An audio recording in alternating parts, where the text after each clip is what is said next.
کہ اللہ تعالیٰ چاہتے ہیں ہم پریشان رہیں یا خوش رہیں؟ بولو. یہ جو اللہ نے کہا نا کہ ہم تمہیں آزمائشوں میں ڈالیں گے لیکن جو لوگ صبر کریں گے اور کہیں گے ہم اللہ کے غلام ہیں، تو یہ اللہ نے ہمیں آیت کیوں بتائی ہے؟ تاکہ ہمارے دل میں غم کو برداشت کرنا آسان ہو جائے، ہم غمگین نہ ہو، کیونکہ غم تو آئیں گے. یہ ہو نہیں سکتا کہ دنیا میں پریشانیاں نہ آئیں، یہ ناممکن ہے. یہ ہر شخص کو آتی ہیں. آپ سمجھتے ہو بڑے لوگوں کو نہیں آتی؟ بڑے لوگوں کی پریشانیاں بڑے لیول کی ہوتی ہیں، بہت اونچے لیول کی ہوتی ہیں. تو یہ پریشانی تو ہر شخص کو آئے گی. اللہ چاہتے ہیں کہ ان میں برداشت کی عادت ہو جائے، یہ خوش رہنا سیکھیں. تو اسی وجہ سے دنیا میں سب سے بڑا انعام کیا ہے؟ خوشی ہے یا نہیں ہے؟ پیسہ انسان کیوں حاصل کرتا ہے؟ خوش رہنے کے لیے. صحت کیوں چاہتا ہے؟ خوش رہنے کے لیے. تو اللہ نے قرآن میں فرمایا کہ الا بذکر اللہ تطمئن القلوب، اللہ کے ذکر سے دلوں کو سکون ملتا ہے. اب پتہ ہے لوگ وظیفے پڑھتے ہیں پیسہ حاصل کرنے کے لیے، وظیفوں میں اللہ کا ذکر کیا جاتا ہے، حالانکہ اللہ کہہ رہا ہے وظیفوں سے پیسہ نہیں، وظیفوں سے کیا ملے گا؟ سکون ملے گا. سکون کے لیے کوئی وظیفہ نہیں پڑھ رہا ہوتا. کمال کی بات ہے یا نہیں ہے؟ ابے بھائی صبح شام لوگ ہمارے پاس آتے ہیں، مفتی صاحب پیسے ہی نہیں ہیں، بے روزگاری ہے، بل اتنا آ گیا، دل چاہ رہا ہے وہ بل بکری کو کھلا دیں. ٹھیک ہے، تو آپ کوئی وظیفہ بتائیں، تنخواہ بڑھ جائے ہماری، پیسے بڑھ جائیں. تو میں بتا تو دیتا ہوں حسبی اللہ و نعم الوکیل یا رزاق، یہ پڑھ لینی چاہیے. لیکن قرآن جو وظیفے بتا رہا ہے پیسے بڑھانے کے لیے نہیں بلکہ سکون کے لیے. کیا مطلب؟ غربت میں سکون مل جائے گا. آپ کو پیسے مل کے بھی سکون نہ ملے، اس سے بہتر وہ غریب نہیں ہے جو پیسے نہ مل کے اس کو سکون مل رہا ہو. وہ زیادہ اچھا نہیں ہے کیا؟ وہ تو زیادہ اچھا ہے بھائی. اس لیے اللہ فوکس دولت کو نہیں کر رہے، کس کو کر رہے ہیں فوکس؟ سکون کو فوکس کر رہے ہیں اللہ تعالیٰ. میں نے ایسے غریب دیکھے ہیں، ایسا دل ہنس رہا ہوتا ہے، مسکرا رہا ہوتا ہے مستیوں میں. اکثر میں ایک واقعہ بتاتا ہوں نا، ہمارے گھر میں مزدور آتے تھے، والد صاحب حیات تھے، انہوں نے اللہ ان کی مغفرت فرمائے، انہوں نے فرش بنوانا تھا. تو مزدور جو تھے نا صبح سے لگے ہوتے تھے اور گنگنا رہے ہوتے تھے. مزدوروں کے گانے بھی آپ کو پتہ ہے پرانے زمانے کے ہوتے ہیں، گنگنا رہے ہوتے تھے اور وہ لگے ہوئے ہوتے تھے نا. شام کے وقت جب وہ پلستر کر رہے تھے فرش میں، تو میں تھا، میری عمر ہوگی 20-22 سال. میں نے کہا یار اس فرش میں نا آپ جو ہمارے صحن کا فرش بنا رہے ہو، یہ تھوڑا سا چکنا فرش ہو، یعنی بالکل جیسے ہوتا ہے نا پلین، ایسا فرش ہو، ایسا بنانا. تو کہنے لگے اب مستی میں ہے نا، شاید لاہور کے ہوں گے، اب ان کو کھیلنے کا موقع مل گیا مجھ سے. انہوں نے کہا یہ فرش آپ چاہتے ہو ذرا چکنا پلین فرش ہو تو اس میں سرسوں کا تیل ڈلے گا یا ناریل کا. بولا تو میں نے کہا یار میں لے آتا ہوں ناریل کا تیل ڈال دو اس میں بھائی، کیا خیال ہے؟ تھوڑا سا کیا ہو جائے گا، پھسلن پیدا ہو جائے اس میں. کہہ رہے نہیں اس میں ناریل کا تیل ڈلے گا. اب میں جا رہا ہوں لینے کے لیے، وہ تو شکر ہے مجھے کسی نے روک دیا، کیا کر رہا ہے بھائی. تو وہ کھیل رہے تھے نا، شام کا وقت تھا. پھر دوبارہ اسی طرح کا کوئی مذاق، تو مجھے پھر میں نے کہا یار تم لوگ بڑے مستی میں ہو. کہتے ہیں یار یہ ہمارا فل مستی کا ٹائم ہوتا ہے. وجہ اس کی ہے، ان کے الفاظ دیکھو. کہہ رہے ہم صبح سے تھکے ہوئے ہیں، مغرب کی اذان ہونے والی ہے، فرش کمپلیٹ کریں گے، گھر جائیں گے، تھکے ہوئے ہیں نا ٹھیک ٹھاک، دہاڑی ملے گی، گھر جائیں گے، نہائیں گے، دھوئیں گے، منجی پہ بیٹھیں گے، بیوی بچے ہمارا انتظار کر رہے ہیں، شدید بھوک میں کھائیں گے کھانا، اس کے بعد لمبے ہو کے سو جائیں گے. کل کا نہیں، دہاڑی آج کی ہے، کل کی نہیں ہے. ان کو صرف اسی میں خوشی ہے، کام ملا ہوا ہے یار، کام ملا ہوا ہے. سمجھ رہے ہو کہ نہیں سمجھ رہے؟ ان کو خوشی اس بات کی ہے کہ ہمیں کیا ملا ہوا ہے، ایک ٹھیک میں کام ملا ہوا ہے، مزدوری مل گئی، یہ بہت بڑی خوشی ہے ان کے لیے. اور انہی دنوں میں کروڑ پتی لوگوں کو ڈپریشن میں دیکھ رہا تھا. تو خوشی کا تعلق، حکیم اختر صاحب رحمہ اللہ تعالیٰ ایک جملہ بڑا اچھا فرمایا کرتے تھے کہ بادشاہ اٹیک ہمیشہ بادشاہ پہ کرتا ہے، بادشاہ کبھی بھی بھنگیوں کو اور نیچے طبقے کو اپنا ہدف نہیں بناتا. کبھی آپ نے کسی ملک کے بادشاہ کا خلاف، کسی بادشاہ کا بیان کسی جمعدار کے خلاف نہیں سنا ہوگا کہ جی سعودی عرب کا بادشاہ کہے کہ پاکستان میں وہ جو فلاں جگہ جو چپڑاسی ہے مجھے بالکل پسند نہیں ہے. وہ کبھی سنا آپ نے؟ بادشاہوں کا ہدف کیا ہوتا ہے؟ وہ ہو سکتا ہے امریکہ کے صدر کے خلاف بیان دے دے، وہ بڑے کسی اور کے خلاف بیان دے دے. اٹیک بھی کریں گے اب کبھی نہیں آپ نے سنا ہوگا بادشاہ نے بیچارے کسی رکشا چلانے والے کو بم سے اڑوا دیا بھائی اللہ یہ کہ وہ ایجنٹ ہو کسی کا, پھر وہ رکشے والا ہے نہیں, وہ ہے کوئی اور, وہ کوئی بڑی چیز ہے, وہ روپ دھارا ہوا ہے اس نے. ورنہ اوریجنل کوئی ٹماٹر والا ہو تو کبھی آپ نے دیکھا کہ کسی ملک کی فوج اس ٹماٹر والے پہ اٹیک کر رہی ہے؟ ایسا نہیں ہوتا. حکیم اختر صاحب رحمہ اللہ تعالیٰ فرمایا کرتے تھے کہ بادشاہ ہمیشہ قبضہ کس پہ کرتے ہیں؟ بادشاہوں پہ. فرمایا کہ دل جو ہے یہ پورے جسم کا بادشاہ ہے. دل کیا ہے؟ اللہ کو جب کوئی ناراض کرتا ہے, اللہ کا جب کوئی ذکر نہیں کرتا, تو اللہ تعالیٰ اس سے پیسہ نہیں چھینتے, نہ اس سے گھر چھینتے ہیں, نہ اس سے اس کی جو ہے نا خواہشات چھینتے ہیں. اللہ ڈائریکٹ اٹیک کس پہ کرتے ہیں؟ دل پہ. دل اپنے قبضے میں لے کے پریشانی ڈال دیتے ہیں اس کے اندر. اللہ دل, حدیث میں آتا ہے کہ جو دل ہے نا بین اصبعی الرحمن, اللہ کی 2 انگلیوں کے درمیان میں ہے یہ دل. ایسا کنٹرول ہے اللہ کو. تو اللہ کیا کرتے ہیں؟ دل کو لے کے اس میں کیا ڈال دی؟ بے سکونی بھر دی اس میں. چل بھائی سب کچھ ہے, خوشیوں کے سارے اسباب, 1000 گز کا بنگلہ, واش روم ایسا, غریب آدمی جائے بولا یار ایسا تو میرا بیڈ روم نہیں ہے جیسا ان کا واش روم ہے. ہر کمرے میں اے سی لگا ہوا ہے, بل کی کوئی ٹینشن نہیں, اتنا پیسہ, روڈیں صاف, سڑکیں صاف, کوئی ٹینشن نہیں. اور آج کل کے جو سیکولر لبرل لوگ ہیں ان کو تو وہ والی ٹینشن ہے ہی نہیں جو ایک مولانا ٹائپ کے لوگوں کو ہوتی ہیں. سمجھ گئے ہوگے آپ بھائی؟ وہ جو ٹینشن جو جس کو ساری دنیا ٹینشن سمجھتی ہے, یعنی شادی کو, بیوی کو, تو وہ والی ٹینشن سے تو یہ کیا ہوتے ہیں؟ بالکل آزاد ہے ہی نہیں. گرل فرینڈ والا سیٹ اپ چل رہا ہے ان لوگوں کو, اتنا کچھ, کوئی ٹینشن بظاہر نہیں ہے. اللہ کہتے ہیں کوئی بات نہیں, تو نے مجھے ناراض کیا نا, تو ان تمام تر وسائل کے باوجود تجھے ناکام کروں گا میں. کیونکہ اگر وسائل چھین لیتا نا اللہ تعالیٰ, پھر تو بھائی ہر ایک کو ٹینشن ہو جاتی ہے.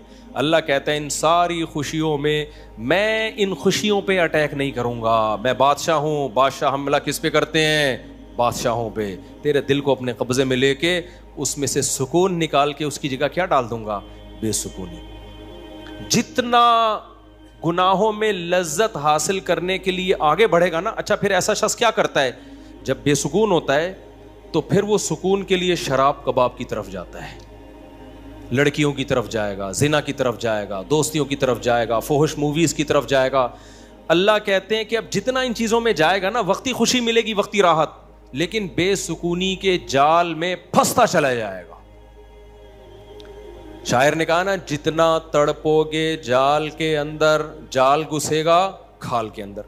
پرندہ جال میں جب پھنس جائے تو ایک طریقہ تو ہو سکتا ہے آزاد ہونے کا کہ ہلے نہیں, اور جب مالک آئے جال کو ہٹائے تو اس وقت آنکھ بچا کے نکل جائے, شاید 1% چانس ہو. لیکن اگر وہ ہلنا شروع کر دے تو جال لپٹتا چلا جائے گا کہ نہیں چلا جائے گا؟ دیکھو مچھلی جب کانٹے پہ منہ مارتی ہے, اس کے پاس اس وقت آپشن ہوتا ہے کہ ہل نہیں, بڑے آرام سے کسی طریقے سے واپس, شاید 1% چانس ہو, لیکن ہلے گی تو اوپر بیٹھا ہوا آدمی سمجھ جاتا ہے کہ شکار اس میں پھنس گیا ہے. ہلنے سے پتہ چلتا ہے, زور لگانے سے, پھر وہ کھینچتا ہے.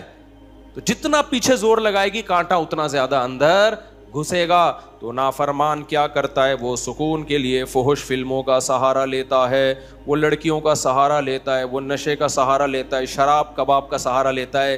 اللہ کہتے ہیں میں نے تجھے کہا تھا کہ تو شریعت پہ نہیں چلے گا, مجھے یاد نہیں کرے گا, بے سکونی میں جائے گا. تو کمبخت اس بے سکونی کے علاج میں اور زیادہ بے سکونی کے اسباب اختیار کر رہا ہے. اللہ دوبارہ اس کا دل ہاتھ میں لے کے جتنا پہلے بے سکونی ڈالی تھی نا, وہ بے سکونی اور زیادہ ڈال دیتے ہیں اس میں. سمجھتے ہو کہ نہیں سمجھتے ہو؟ تو میں یہ عرض کر رہا تھا, اللہ میاں نے کیا فرمایا, الا بذکر اللہ تطمئن القلوب. اللہ کو یاد کرو گے تو دلوں کو سکون ملے گا. اس سے پتہ چلتا ہے کہ اللہ چاہتے ہیں کہ ہمارے دلوں میں سکون آئے, تبھی اللہ نے اپنی اطاعت پہ کیا رکھ دیا؟ سکون. اب ذکر جس پہ سکون ملتا ہے نا, اس ذکر کی 2 قسمیں ہیں. کتنی قسمیں بھائی؟ 2. کچھ کام نہ کرنا یہ بھی ذکر ہے. ذکر کہتے ہیں یاد رکھنے کو, اور کچھ کام کرنا یہ بھی کیا ہے؟ ذکر. ذکر یاد, عربی میں ذکر کا مطلب کیا ہے؟ یاد. کہتے ہیں تذکرہ کیا ہے اس نے, یہ تذکرہ ذکر سے ہی نکلا ہے. کہتے ہیں نا فلاں آدمی آپ کا تذکرہ کر رہا تھا, آپ کا ذکر خیر کر رہا تھا, اس کا مطلب غیبت کر رہا تھا. آج کل مطلب یہی ہوتا ہے اس کا, کوئی کہنا آپ کو یاد کر رہا تھا, اس کا مطلب برائیاں ہی کر رہا ہوگا. اچھائی آج کل مارکیٹ میں اچھائی بیان کرنے والے شارٹ ہیں مارکیٹ میں. تو ذکر کا مطلب کیا ہے بھائی؟ یاد رکھنا. تو اللہ کہتے ہیں جو اللہ کو یاد رکھتے ہیں ان کے دلوں میں کیا پیدا ہوتا ہے؟ سکون. اور اللہ نے کہا الا, خبردار. یہ اللہ کا لفظ تنبیہ کر رہا ہے کہ اس بارے میں دوسری رپورٹیں بھی ہیں. کچھ لوگ کہتے ہیں اس کام سے سکون ملتا ہے, کچھ کہتے ہیں اس سے سکون. اللہ کہتے ہیں الا, خبردار, کسی کی باتوں میں آنے کی کوشش مت کرنا. یہ اللہ کا لفظ جو ہے نا, یہ اس لیے لگا دیا, خبردار, یہ ساری فیک نیوز ہیں, یہ سب پروپیگنڈا ہے. دل میرے ہاتھ میں ہے تو سکون بھی کس کے ہاتھ میں ہوگا؟ میں جو چاہوں اس میں ڈال دوں. سکون ایک ایسی چیز ہے اپنے اختیار سے کبھی آتی نہیں ہے. آپ خوش رہنے کی کوشش کرو تو تھوڑا سا کچھ اسباب اختیار کر لو گے, اس سے زیادہ نہیں ہوگا. جن لوگوں نے خوش رہنے پر کتابیں لکھی ہے نا, ان میں بہت سے خودکشی کر کے مرے ہیں. سمجھ رہے ہو؟ کتابیں لکھ گئے کہ خوش ایسے رہتے ہیں. کتاب لکھ کے جب وہ چلی نہیں مارکیٹ میں تو اسی سے ڈپریشن میں چلے گئے. وہ یار یہ چل کیوں نہیں مارکیٹ میں, کیا خیال ہے بھائی, یہ بک کیوں نہیں رہی, اتنی محنت سے ہم نے لکھی ہے. اسی سے کیا ہو گئی, ان کو ڈپریشن ہو گئی. خوشی پہ ورک شاپ کرنی تھی, پبلک ہی نہیں آئی, اسی سے ٹینشن میں چلے گئے. یار پبلک تو ہے ہی نہیں, سارے پیسے ضائع ہو گئے. تو وغیرہ وغیرہ بہت سارے مسائل ہیں لوگوں کے ساتھ بھائی, سب کے ساتھ ہی ہوتے ہیں. تو اللہ میاں نے کہا کہ یہ دل کسی موٹیویشنل اسپیکر کے ہاتھ میں نہیں ہے. آج کل گورے بہت ورک شاپس کروا رہے ہیں نا, خوش رہنا خوش رہنا. تو اللہ کہتے ہیں کہ دل اور دماغ یہ دو چیزیں کس کے کنٹرول میں ہیں؟ میرے. تبھی میں نے نیند پر اتوار کو بیان کیا, وہ لازمی سن لیے گا کہ نیند بھی کس کے کنٹرول میں ہے؟ اللہ کے. نیند کی گولی نیند کے اسباب پیدا کر دیتی ہے. ماہرین کہتے ہیں کہ سوتا آدمی اپنی طاقت سے ہی ہے, سلا کوئی نہیں سکتا آپ کو, کیونکہ دماغ آرڈر کرے گا نا سونے کے لیے دماغ کو, تو دماغ تھوڑی آرڈر کرے گا, دماغ کے اوپر کی کوئی چیز آرڈر کرے گی دماغ کو کہ آپ سو جاؤ. دماغ باقی چیزوں کو آرڈر کر سکتا ہے کہ رک جا, بولنا بند کر دے, سننا بند کر دے, آنکھیں بند کر لے. یہ سب چیزیں دماغ کے کنٹرول میں ہیں. دماغ کے کنٹرول میں نہیں ہے. ابے کیا ہو گیا, کیسے سمجھاؤں؟ دیکھو دماغ کے کنٹرول میں نہیں ہوتا کبھی بھی. مینیجر صاحب مینیجر کے کنٹرول میں نہیں ہوں گے. مینیجر کو کنٹرول کرنے کے لیے کوئی اوپر کی چیز ہوگی. حکمران کو اوپر کی طاقتیں کنٹرول کرتی ہیں. اللہ سمجھتا ہے یا نہیں سمجھتا؟ تو پھر وہی سیاسی باتیں نہ شروع ہو جائیں, اس لیے میں واپس چڑھ رہا ہوں. عوام بھی کنٹرول کرتی ہے بعض دفعہ, جب بنگلہ دیش میں جیسے کیا ہے نا. خیر, تو اچھی خبر ہے الحمدللہ, بنگلہ دیش سے بہت اچھی نیوز آ رہی ہیں. جماعت اسلامی کے پرانے بیچارے بوڑھے لوگوں کو صرف اس بیس پہ پھانسی پہ لٹکایا حسینہ واجد نے. اس نے لٹکایا کہ پاکستان کی حمایت, سیاسی اختلاف تھا بھائی یہ. اس کے بعد تو وہ بغاوت نہیں کر رہے تھے نا, بہت ظلم مچا کے رکھا ہوا تھا. اچھا, اس پہ بنگلہ دیش میں جو انقلاب آیا اس پہ لوگ میرے بیانات پہ تبصرہ کر رہے ہیں. مفتی صاحب تو کہتے ہیں حکومت کے خلاف بغاوت جائز نہیں ہے. بھائی ہم مسلح بغاوت کے قائل نہیں ہیں. مسلح تلوار لے کے, عوام نے وہاں مسلح بغاوت نہیں کی ہے. مسلح بغاوت نہیں کی ہے عوام نے. پوری عوام جمع ہو گئی تھی. آپ کے ہاں تو عوام ہے, ابھی کیا میں بولوں, کراچی کی تو ماشاءاللہ عوام کو اللہ ہدایت دے, یہ اس ظلم کے خلاف نہیں دھرنا کر سکتے جو براہ راست ان کے اوپر ہو رہا ہے. جو قتل ہو رہا ہے نا کراچی کی گلیوں میں, گٹر وٹر پہ تو بیان ہم نے چھوڑ دیے, ابھی تو قتل و غارت پر بات کرو. جس طرح سے کراچی میں ڈاکوؤں کا راج ہے, بات پہ 5-5 ہزار کی خاطر بندہ قتل ہو رہا ہے. کراچی کی عوام اس پہ احتجاج نہیں کر رہی. یہ حسینہ واجد جیسی انقلاب کہاں سے لائے گی بھائی؟ اس لیے ہم کیا کریں, ہم مسلح اس کی بات کرتے ہیں, کیونکہ اگر مسلح بغاوت ہوگی پھر تو خون خرابہ ہوگا, بہت بربادی ہوگی, پھر کٹیں گے لوگ, مریں گے, نتیجہ پھر غیر جو طاقتیں ہیں وہ قبضہ کر لیں گی. اس کے ہم قائل نہیں ہیں. باقی عوام کا عوامی احتجاج وہ اس کا رائٹ ہے, اس کا حق ہے. خیر, تو بات یہ چل رہی تھی میرے بھائی, تو اللہ کا جو ذکر ہے جس سے انسانوں کو سکون ملتا ہے, there are two types of ذکر. کچھ کام کرنے کے ہیں اور کچھ کام بولو نہیں کرنے کے. دیکھو آپ کا زنا کا دل چاہ رہا ہے اور زنا کے اسباب بھی ہیں, آپ زنا نہیں کرتے, آپ نے اللہ کا بہت بڑا ذکر کر لیا, حالانکہ کچھ بھی نہیں, دیکھنے میں لگے گا آپ نے کوئی ذکر بولو نا نہیں کیا, دیکھنے میں لگے کچھ بھی نہیں کیا آپ نے. کتنا بڑا ذکر کیا کہ میزان کے ترازو میں قیامت کے دن اس سے بھاری کوئی نیکی نہیں ہوگی. نبی صلی اللہ علیہ وسلم نے فرمایا, سبعۃ یظلھم اللہ فی ظلہ یوم لا ظل الا ظلہ, 7 آدمی ایسے ہوں گے جن کو اللہ اس دن عرش کے سائے میں جگہ دے گا جس دن اللہ کے سائے کے علاوہ کوئی سایہ نہیں ہوگا. ان میں رجل شاب, ایک وہ نوجوان, دعتہ امرأۃ ذات حسن و جمال او کما قال صلی اللہ علیہ وسلم, جس ذات حسن و مال, غالباً مال کے الفاظ ہیں, حسین بھی ہو مالدار بھی ہو, ایسی عورت زنا کی طرف دعوت دے. یہ جواب میں یہ نہیں کہے کہ میں بوڑھا ہو گیا ہوں یا میرے اندر رغبت ختم ہو گئی ہے یا مجھے سوسائٹی سے ڈر لگتا ہے, کسی نے خفیہ کیمرہ نہ لگا دیا ہو, ان سب چیزوں سے میں گھبراتا ہوں. نا نا نا نا نا, یہ کہے سارے اسباب موجود ہیں, صرف ایک رکاوٹ ہے, انی اخاف اللہ, آج میں اگر زنا کروں گا تو کل مجھے اس کا حساب دینا پڑے گا, اس کی سزا اللہ نے جہنم کی آگ رکھی ہے. نبی نے فرمایا اس بیس پہ جو رک گیا, دعوت عورت دے رہی ہے اور یہ رک جائے تو یہ بہت بڑا ذاکر ہے, اس نے تہجد گزاروں سے زیادہ اللہ کا ذکر کیا ہے. ہم تو اس کو ذکر اللہ کرنے والا سمجھ رہے ہیں, اس پوری رات تہجد پڑھتا رہے, تلاوت کرتا رہے, لوگ کہتے ہیں بڑا پہنچا ہوا ہے. بھائی یہ اس سے زیادہ پہنچا ہوا ہے, صحیح ہے نا. اللہ اس کو بلائے گا اور اللہ کہے گا ایسے تمام لوگ سائڈ پہ آ جائیں. دیکھو لائن لگی ہوئی ہوتی ہے نا جب دھوپ میں, رش میں, اور کہیں جیسے پہلے بل جمع کرانے کے لیے لوگ جمع ہوتے, تب تو موبائل میں اپلیکیشن آ گئی ہے, بل جمع کرانے کے لیے نہیں لوگ لمبی لمبی لائنوں میں لگے ہو, پاسپورٹ کی لمبی لمبی لائنیں لگی ہوتی ہیں. اچانک کوئی آفیسر کہے بیچ میں سے, بھائی آپ ادھر آ جائیں, گڈی نو سائڈ تلاؤ, آپ آ جاؤ. آپ کو کیسا لگے گا بھائی؟ زبردست.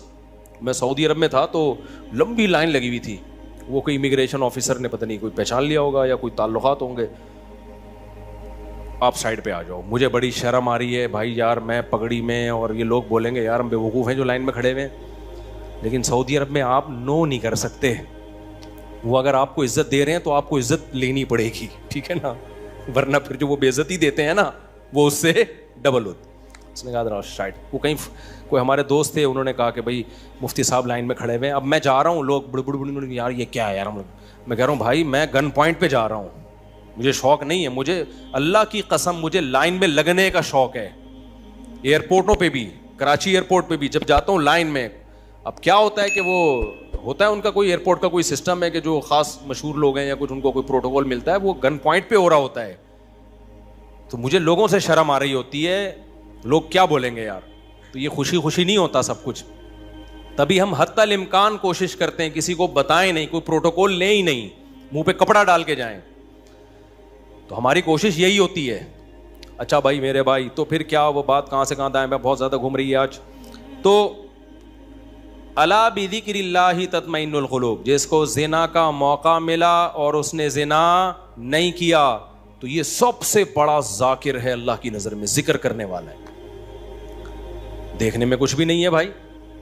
تو اس لیے علماء کہتے ہیں ذکر کی 2 قسمیں, کچھ کام نہ کرنا, یہ بھی کیا ہے اللہ کا ذکر. بد نظری کا موقع ملا, انٹرنیٹ گھر میں موجود, کمپیوٹر موجود, دیکھنے والا کوئی نہیں, فوش فلمیں کھلے عام چل رہی ہیں, آپ کس کے خوف سے بچ جاؤ؟ اللہ کے خوف سے. نہیں یار, کوئی اسباب اختیار کرو, بھاگ جاؤ یہاں سے, کوئی ہیلا اختیار کرو. یہ کم نیکی نہیں ہے بھائی, یہ بہت بڑی نیکی ہے. سمجھتے ہو کہ نہیں سمجھتے؟ اور دوسری ذکر کی قسم کچھ کرنا, جیسے نماز کے وقت پہ نماز پڑھنا, روزے کے ٹائم پہ بولو روزہ رکھنا, زبان سے اللہ کو یاد کرنا, لا الہ الا اللہ پڑھنا. صبح شام ذکر کی بہت بڑی فضیلت ہے. اس لیے میں لوگوں سے کہتا ہوں بھائی عاملوں کے پاس جا کے ذکر مت لو. اگر دل میں بے سکونی ہے, اللہ کو خوش کرنے کے لیے اللہ کو یاد کرنا شروع کر دو. دیکھو یہ بے سکونی ایسی چیز ہے, بھگانے کی کوشش کرو گے نہیں بھاگے گی, جیسے نیند لانے کی کوشش کرو گے تو آئے گی. دل دماغ ایک ہی چیز ہے, کنیکشن ایک ہی ہے ان کا. جب آپ لیٹتے ہو اور آپ کہو میں نیت کرتا ہوں سونے کی, سو جاؤ, ابھی تک کیوں جاگا ہوا ہے, سو جا, دماغ کو آرڈر دیتے رہو گے, سوئے گا؟ بالکل نہیں سوئے گا. بھائی سونے کا سوچنا بھی چھوڑ دو, اللہ سلائے گا تو سو گئے, ورنہ کسی کا, یعنی مسجد میں نہیں کہنا چاہیے, کسی کا باپ وغیرہ مناسب الفاظ نہیں ہے, ورنہ کوئی بھی نہیں سلا سکتا آپ کو. کیا خیال ہے بھائی؟ تو اس کا طریقہ یہ لیٹ جاؤ بھائی, خود ہی نیند آتی ہے, ایسا تھوڑی کہ سوچ رہا ہے. تو اسی طرح آج کل لوگ خوش ہونے کی کوشش میں لگے ہوئے ہیں, یار میں ٹینشن میں کیوں خوش ہوں, نہیں ہوگا بھائی. ٹھیک ہے, یہ آپ کے کنٹرول میں نہیں ہے, یہ کس کے کنٹرول میں ہے؟ اللہ کے. ہوتا ہے میرے بھائی, خوشی کا کوئی سبب بھی نہیں ہوتا. کیسا پیارا شعر حکیم اختر صاحب رحمہ اللہ اور ہمارے حضرت بھی پڑھا کرتے تھے. دل گلستاں تھا تو ہر شے سے ٹپکتی تھی بہار, دل بیاباں ہو گیا عالم بیاباں ہو گیا. عالم جہان کو کہتے ہیں, بیاباں کا مطلب چٹیل میدان. کہتے ہیں جب دل میں خوشی تھی تو صحراؤں میں بھی ایسا لگتا تھا جیسے گل و گلزار. صحرا میں بھی خوشی, جب دل گلستان تھا نا, دل باغ باغ تھا, گارڈن گارڈن تھا دل, تو ہر چیز گارڈن گارڈن لگتی, ہر چیز گارڈن گارڈن. اور جب دل میں سکون نہ ہو تو باغوں میں بھی سکون نہیں ملتا, حور و رنگ میں بھی سکون نہیں ملتا. آدمی کا دل کہہ رہا ہے رکھ کے لگا دے ایک چماٹ, کسی جو بغل میں حور بیٹھی ہوئی ہے نا اس کو بھی آدمی کوشش کرے گا کہ رکھ کے لگا دے, دل میں سکون نہیں ہے. دل گلستان تھا تو ہر شے سے ٹپکتی تھی بہار, دل بیاباں ہو گیا عالم بیاباں. عالم سب, کوئی دنیا بھر کی خوشیاں اس کو خوش نہیں رکھ سکتی.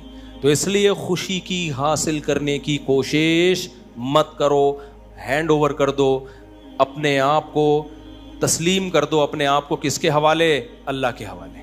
یہ فکر ہی چھوڑ دو, جو اللہ کا کام ہے وہ اللہ کو کرنے دو بھائی. آپ کا جو کام ہے آپ اس کو فوکس کرو. دیکھو ایک آدمی کو مزدوری پہ لگا دیا, سیٹھ صاحب نے بولا یہ کنواں کھود, شام کو تجھے میں 1000 روپے دے دوں گا. اس 1000 کی لالچ میں وہ کنواں کھود رہا ہے. ایسا ہی ہے نا, غریب تھا نا, اب ہر تھوڑی دیر میں دیکھ رہا ہے کہ سیٹھ بھاگ تو نہیں رہا, ایسا تو نہیں 1000 روپے دے گا کہ نہیں دے گا. پھر پوچھ رہا ہے سیٹھ صاحب ایگریمنٹ پکا ہے نا, دو گے کہ نہیں دو گے؟ اسی لالچ میں کنواں کھود رہا ہوں. سیٹھ کیا کہا بھائی تو کام کو تو فوکس کر, جتنی دیر میں تو آتا ہے اتنی دیر میں تو کتنا گڑا اور کھد چکا ہوتا. تو اپنا کام کر, تجھے ٹائم پہ پیسے مل جائیں گے. پھر آپ گڑا کھود کے, یار بھائی دے گا نا پیسے, مذاق تو نہیں کر رہا نا میرے ساتھ؟ لوگوں سے پوچھ رہا ہے یہ سچ بول رہا ہے جھوٹ بول رہا ہے, اصلی نوٹ دے گا نا, جعلی نوٹ تو نہیں دے گا نا؟ کیا خیال ہے بھائی؟ یہ ساری. سیٹھ کو غصہ آئے گا, بولے گا پتلی گلی سے نکل یہاں, کیونکہ تجھے جو کام کیا تو اس کو فوکس کر. یار ہم یہاں بیوقوف بیٹھے ہوئے, 1000 روپے میں نہیں دے سکتا تجھے, کیا 1000 کیا چیز ہے میرے لیے؟ سیٹھ کروڑ پتی آدمی ہے اور آپ کو یہ فکر لگی پتہ نہیں 1000 دے گا کہ نہیں دے گا. وہ کہے گا بھائی تو کیا تو یعنی میرے کو بیوقوف سمجھا ہوا ہے تو نے؟ 1000 روپے تو ہم جہاز بنا کے کشتی بنا کے اڑاتے ہیں اس کو, وہ یہی کہے گا نا سیٹھ. تو سکون کے خزانے کس کے ہاتھ میں میرے بھائی؟ اللہ کے ہاتھ. کھربوں کھربوں لوگوں کو اس نے خوشیاں دی ہیں, اربوں کھربوں لوگوں کو. اللہ نے کہا تمہیں جو کام میں نے ذمہ لگایا نا مجھے یاد رکھو. یاد رکھنے کا مطلب جو فرائض و واجبات ہیں پورے کرو, جو آرڈر دیے ان کو پورے کرو, جن برائیوں سے منع کیے ان سے بچو. اس کام کو تم فوکس کرو. ہم کیا کرتے ہیں, 2 دن نماز پڑھ کے دیکھا سکون ملا کہ نہیں ملا, کہہ رہے ہیں ابھی بھی ٹینشن تو ہے, مسائل ابھی بھی میرے ختم نہیں ہوئے. میں نے پیغام بھیجا ہوا ہے, وہ تو ابھی بھی مسئلہ وہاں سے تو ابھی بھی ٹھہنگا ہی آ رہا ہے, ان کے ابا ابھی بھی راضی نہیں ہوئے. بھینس والا لطیفہ بہت دفعہ سنا چکا ہوں, ایک اور دفعہ سن لو یار. وہ ایک آدمی جو تھا اس کی بھینسیں مرتی تھیں, اس کی ٹینشن یہ تھی, اس نے مولوی صاحب سے آ کے کہا مولوی صاحب بڑی ٹینشنوں میں ہوں. مولوی صاحب نے یہ آیت پڑھی الا بذکر اللہ تطمئن القلوب, اللہ کو یاد رکھنے سے دلوں کو سکون ملتا ہے.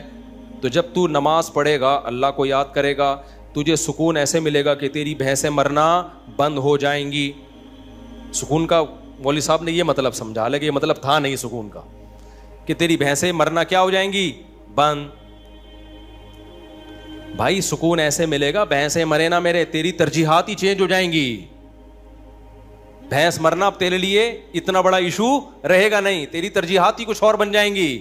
جب آپ کی ترجیحات ہی چینج ہو جاتی ہیں, ہدف اور ویژن ہی چینج ہو جاتا ہے, پھر آپ بھینس کے جینے اور مرنے کو سفر کا حصہ سمجھتے ہو, پھر آپ ہدف کسی اور چیز کو بناتے ہو. سمجھتے ہو کہ نہیں سمجھتے؟ تو مولوی صاحب کو یہ سمجھانا چاہیے تھا. مولوی صاحب نے کہا بھائی جب تو نماز پہ آئے گا تیری بھینسیں نہیں مریں گی, لہذا تجھے سکون ملے گا, کیونکہ اللہ کیا کہتے ہیں, جو اللہ کو یاد کرتا ہے اس کو کیا ملتا ہے بھائی, سکون. اور سکون کا مطلب بھینس, یہی مطلب ہوا نا, یعنی بھینس ملے گی. وہ فجر پڑھنے آیا, گیا تو ایک اور بھینس مری ہوئی تھی. آیا مولوی صاحب کے پاس, مولوی صاحب میری تو بھینس مر گئی, آپ کہہ رہے ہوتے سکون ملتا ہے دلوں کو, مجھے تو ٹینشن اور مل گئی. مولوی صاحب نے کہا اللہ تجھے آزما رہا ہے, ظہر بھی دوبارہ ٹرائی کر, اللہ آزما رہا ہے بھائی. ظہر پڑی, گیا واپس, ایک اور بھینس. عصر میں آیا, ایک اور بھینس. ایک کٹا نا چیخ رہا تھا بہت زیادہ, بھینس کا بچہ نہیں ہوتا, تو اس کو بولتا ہے کہ چپ کر جا, تو خالی 2 نفل کی مار ہے. ان کو تو مارنے کے لیے 4 فرض پڑھنے پڑے ہیں, بڑے بڑے بھینسے تھے وہ. تو زیادہ شور نہیں کر, 2 نفل پڑھوں گا اللہ کے لیے, تیرا انا للہ ہو جائے گا, شور نہیں کر زیادہ. سمجھتے ہو کہ نہیں سمجھتے؟ تو سکون کا یہ مطلب نہیں ہے. سکون کا مطلب جو کام اللہ نے آپ کے ذمے لگایا آپ اس کام میں جت جاؤ. سکون کی ٹینشن بولو چھوڑو, یہ کس کے حوالے کر دو, اللہ نے دینا ہے دے, نہیں دینا ہے نہیں دے, وہ دے گا. کیسے ہو, اللہ کی کیا پڑی ہے یار تمہیں ٹینشن دے کے ہے بھائی. اور اگر پریشانیاں آئیں تو ان میں صبر کی توفیق بھی دے گا, وہ صبر کی توفیق دے گا. بوکھلاؤ گے نہیں. اللہ ہم سب کو پریشانیوں سے بچائے, اور اللہ نہ کرے کوئی پریشانی مقدر میں ہو تو اللہ صبر کی توفیق دے. ہم نے تو بھائی پریشانیاں دیکھی نہیں ہیں, اللہ بچا کے رکھے ہمیں. تو اب دیکھو غزہ پہ جو بمباری ہو رہی ہے, ہمیں کتنا ترس آتا ہے, لیکن وہاں سے جو لوگ انٹرویو دیتے ہیں ان کے چہروں پہ کیسا سکون ہے, کیسا اطمینان ہے. یہ کیا ہے, یہ کس کی طرف سے صبر ملتا ہے؟ تبھی تو ڈٹے ہوئے ہیں. یہ صبر کس کی طرف سے ملتا ہے؟ یہ اللہ کی طرف سے ہے. بعض وقت بڑی پریشانیوں کو برداشت کرنا آسان, چھوٹی کو برداشت کرنا مشکل. تو اب میں آپ سے یہ عرض کر رہا ہوں کہ اللہ کو یاد کیے بغیر, اسلام پہ چلے بغیر, شریعت پہ چلے بغیر سکون ملنا ممکن نہیں. سمجھتے ہو کہ نہیں سمجھتے؟ خوش رہنا ضرور, اور شریعت پہ چلنا سستی کے ساتھ ممکن نہیں ہے. ابھی رفیع بھائی بھی سو رہے ہیں. شریعت پہ چلنا سستی کے ساتھ ممکن, دیکھو سو جاؤ نا یہ سستی نہیں ہے, جاگا ہوا ڈھیلا ہو یہ سست ہے. سونا تو نیچرل ہے, وہ تو اپنے اختیار میں تھوڑی, بھی میں نے بتایا نا کہ اپنے اختیار میں نہیں ہے. یہ ہم لوگ جاگے ہوئے سست ہوتے ہیں, جاگے ہوئے سست ہوتے ہیں. سونا تو اپنے اختیار میں تھوڑی ہے, بیٹھے بیٹھے لوگ سو جاتے ہیں. ہمارے یعنی کلاس فیلو تھے مدرسے میں, وہ جب سجدے میں جاتے سو جاتے, ان کو کونی مار کے سجدے میں اٹھانا پڑتا تھا, بھائی اگلی رکعت کا شروع ہونے والی ہے. حالانکہ بہت ایکٹیو تھے وہ, بہت ایکٹیو تھے. میں نے بہت ایکٹیو لوگوں کو دیکھا ہے بیٹھے بیٹھے سو جاتے ہیں. یہ تو یہ دماغ اپنے اختیار میں نہیں ہے. قوم کا مسئلہ جاگنے کے بعد شروع ہوتا ہے. ٹھیک ہے, جاگنے کے بعد بھی کیا ہے, سست.